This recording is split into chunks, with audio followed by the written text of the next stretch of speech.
On parle souvent de la Terre comme une grande école,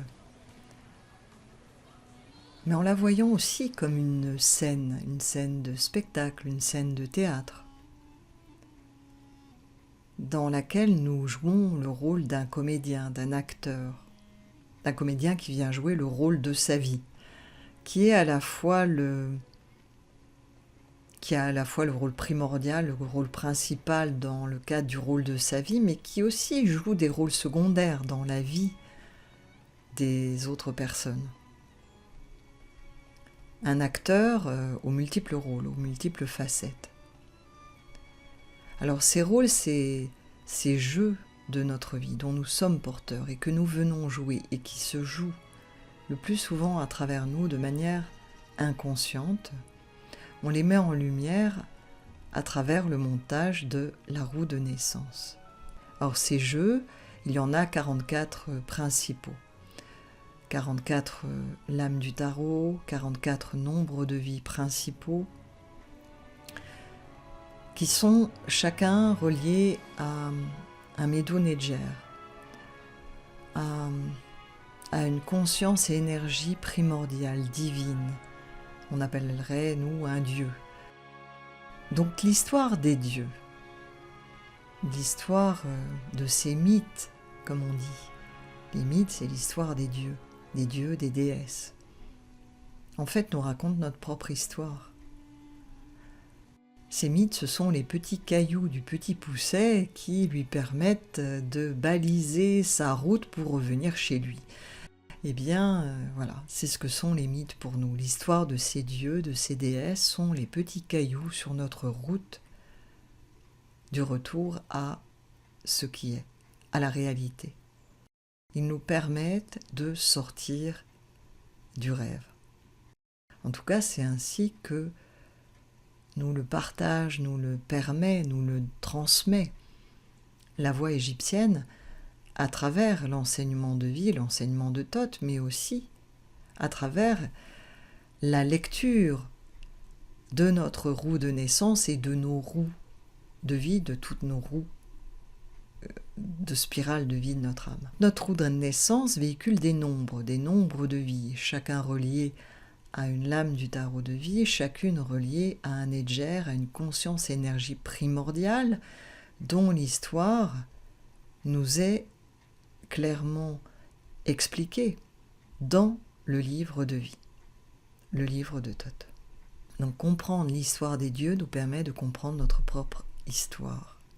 Et comme nous sommes humains, il nous faut comprendre l'histoire de ces dieux dans toute leur voix, c'est-à-dire dans leurs facettes de lumière, dans leurs vibrations les plus subtiles, mais aussi dans leurs facettes d'ombre, dans leurs vibrations les plus denses. Nous sommes à la fois anges et démons, lumière et ombre, paradis et ténèbres. Nous véhiculons la dualité. Donc nous allons vibrer différemment. Nous aurons un même jeu, un même rôle relié par exemple à Isis, la vibration 3. Alors Isis est double.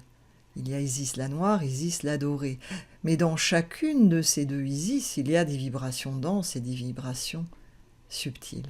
Comprendre l'histoire d'Isis dans toutes ses voies, et Dieu sait qu'elles sont multiples, nous permet de comprendre qui nous sommes, quelle Isis nous sommes, de quelle Isis nous sommes porteurs, porteuses, et quelle facette d'Isis va se réveiller, se manifester à un moment donné, nous traverser. Alors, j'ai pris l'exemple de la vibration 3, reliée à la conscience Isis, mais il en est de même pour les autres Neger, les autres consciences, énergies, les autres jeux que nous allons être amenés à jouer les uns les autres.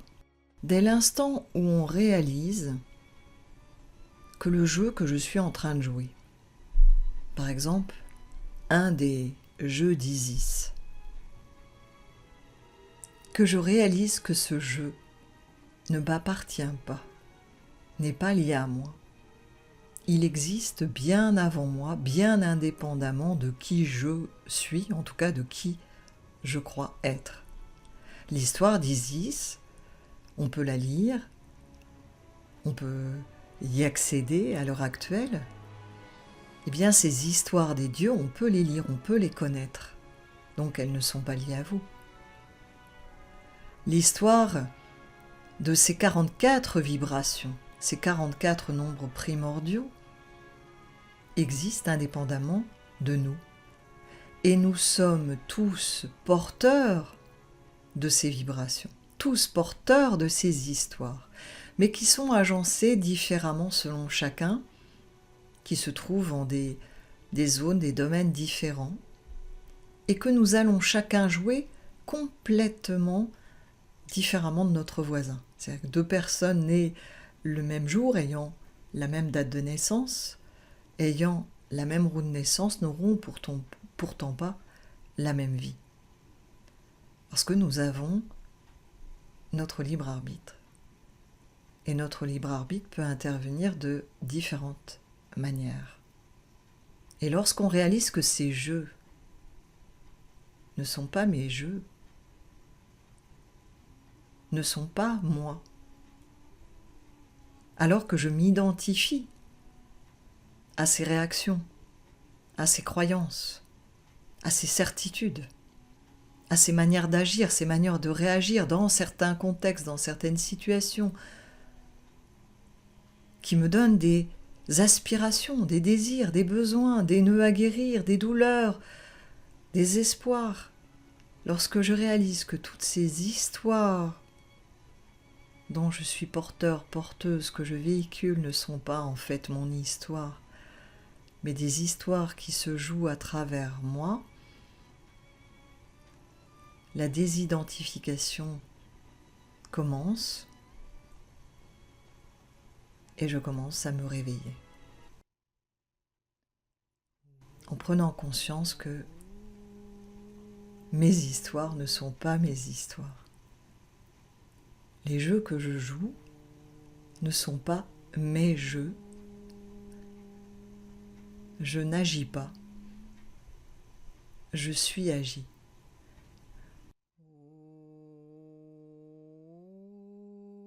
Et certains vont être agis inconsciemment. C'est le cas de la majorité d'entre nous qui rêvons. Nous sommes agis inconsciemment tout en pensant, dans ce cas-là, que nous agissons et tout en pensant être réveillés, tout en croyant au jeu que nous jouons, totalement identifiés au rôle que nous incarnons, tandis que d'autres vont avoir conscience d'être agis et vont soit commencer à se réveiller, soit être totalement réveillés.